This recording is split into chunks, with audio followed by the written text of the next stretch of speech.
Shout out po. Ito po, nakabili po. Kung tawag po dito ay sitaw, isang tali po. Doon po sa palengke ng Lintal po. Doon po ako sumimbay. Nakakita po ako ng kibal. Sariwa po ito, bagong pitas. Dahil ito po inalalaman yung inaamoy yan. Pag ito po ay sariwa, naaamoy po talaga natin na minaamoy po tayo. Yung amoy po niya. Pag luma po, wala po kayo maamoy. Ito po talaga sariwa. Tawag po dito kibal. Paborito ko po ito. Ginagawang balon lang. Ang lahat po nito ay luya. Mas lalo pong maganda kung ang luya ay luyang mura. Ito po ang kapatner ko nito, sinaing na ista o kaya perito. Lahat ng klase ng tuyo, masarap po. Sarap din po itong kapatner. Yan po. Yan po ang aking lulutuin kibal. Kibal po ang aking lulutuin. Tama-tama po, may pinais pa akong dalawang pong nilagay, pinaraser ko pong pinais na isda, yung pong dilis na aking pinalabog. Matagal na po yun. Hindi naman po yun nasisira pagka ganyan pong mga labog na naka-preser. Hindi po yun nasisira. Yun po ang aking ipapatner dito pang ulam. Yun po. Paborito ko po ito. Ang tawag po dito ay kibal. Iba po ang sitaw. Ang sitaw ay ganyan kahaba. Ere naman po ay ganyan lang. Tawag po dito ay kibal. Ito po ay masarap. Nilalagalaan po ito sa hugas, bigas, at saka po ng luya. Yun lang po lang ito.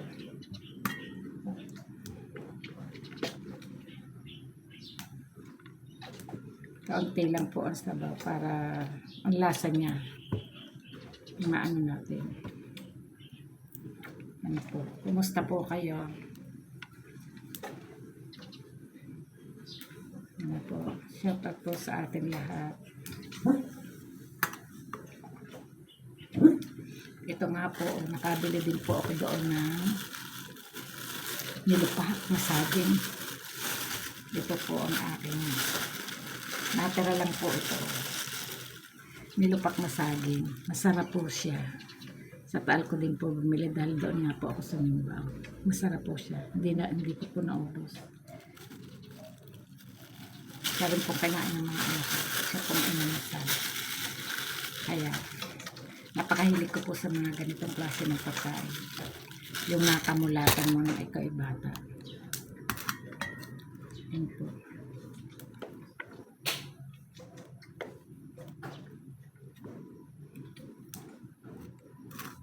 Yung pong aking mga anuhan ay hindi ko po nakakalimutan. Kung mga bata pa, kung ano yung aming kinakain. Gusto ko po siya. Yung may bagoong na tinagtaga ng luya. Naku po, gusto ko rin po yun.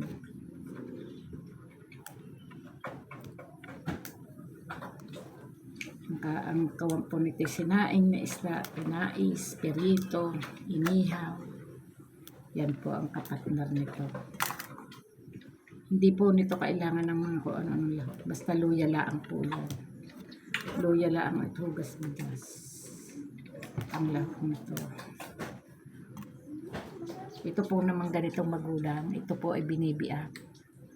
Malaki po ang buton niya. Hindi pwedeng putulin. Oh. Ayan po. Pag hinimay, ano po, malalaki ang buto. Yan na po, malalaki ang buto. Ito po ay hinihimay na ganito.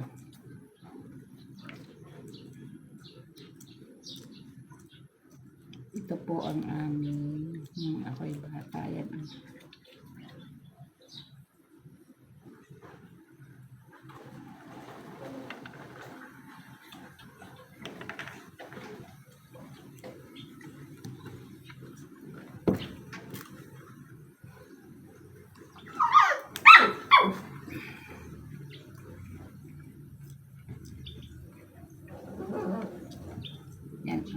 Malalaki po ang buto niya.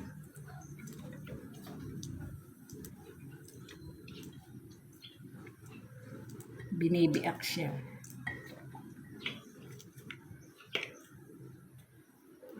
Ayan. Malaki ang buto.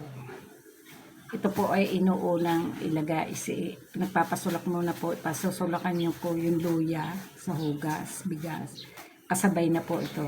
Bago po ito ilagay, pag siya nabulak na. Yun po.